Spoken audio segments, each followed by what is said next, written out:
निजको मारी दे थांते दीपिका आमे दीपिका पादुकोण एक्ट्रेस कथा कहूँ कड़े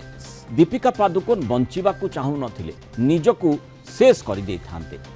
परीक्षा पे चर्चा 2025 सेशन समय रे निजर व्यक्तिगत अभिज्ञता शेयर करिसेंती बॉलीवुड डिवा कहिसेंती प्रथमे स्कूल तापर स्पोर्ट्स तापर मॉडलिंग एवं तापर अभिनय जगत 2014 पर्यंत निजको पुश करी चली यापर से डिप्रेशन रो शिकार होइतिबा अनुभव करथिले बोली दीपिका पादुकोण कहिसेंती। गोटे पॉइंट रे निजको शेष कर देबा पई मध्य कुआडे दीपिका चाहूतिले। परीक्षा पे चर्चार द्वितीय संस्करण रे छात्र छात्री सह कथा होई यह कहिसेंती बॉलीवुड अभिनेत्री दीपिका पादुकोण। निज जीवनर अभिज्ञता बांटिबा सह मेंटल हेल्थ उपरे से चर्चा करिसेंती जोर दैछंती। चिंता मुक्त एवं चाप मुक्त रहिबा पई परामर्श रखिसेंती। परीक्षा को नहीं भयभीत हुअनी या जीवन रे अंश यथेष्ट निद्रार महत्व संपर्क में बुझाइछंती। तेणु मूल उद्देश्य मूल कथा होची जे किभଳି भाबरे आमे चापमुक्त रहिबा चिंता शून्य रहिबा एवं समस्या जहाँ आसुना कहीं तार मुकाबला करिबा। विशेषकर परीक्षा क्षेत्र में जमती आम देखीचु ये परीक्षा पे चर्चा जो भली प्रधानमंत्री उद्देश्य रही प्रधानमंत्री मोदी जमती परीक्षा पे चर्चा आरंभ करिसेंती और से आधार रे इति अभिनेत्री दीपिका पादुकोण कथा आम कहूचे निज जीवनर अभिज्ञता को से साउंटी छात्र छात्री आगे रखिछंती जे से जने सफल व्यक्तित्व एवं सफलता एमिति सेमिति तांको पाखक आसीनी विभिन्न समय तांको संघर्ष करने को पड़ी आउ जहाँ से कहिछंती गोटे समय एभली स्थिति उत्पन्न होता जे से निजको शेष करने चाहूले आत्महत्या कर दे थांते ए प्रकार मानसिकता आसला किंतु ताकू काउंटर करी ताकू पछकू हटेई से जेतेबेले आगो को बढ़िले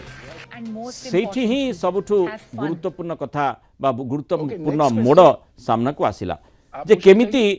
जणे निज जीवन रे जो संघर्ष रही जो चैलेंज रही ताकू सामना करी से आगो को बढ़ी पारिबो एवं समाज को सामना करी पारिबो संघर्षर मुकाबला करी सफल होई पारिबो। तेणु से कथाटी ही दीपिका पादुकोण बोधवे बुझेबा पई चाहिछंती छात्र छात्री आगे निज अभिज्ञता रखा चाहिछंती जे गोटे समय कुआडे से निजको निशेष करबा पई चाहूथिले अर्थात एभली चापर बशवर्ती से हेले जे जहा फल रे आत्महत्या कुआडे करि दै थांते किंतु से कले नाही माने से समस्या सहित संघर्ष कले एवं से सफल हेले जोथि पई से आज सफल होइछंती।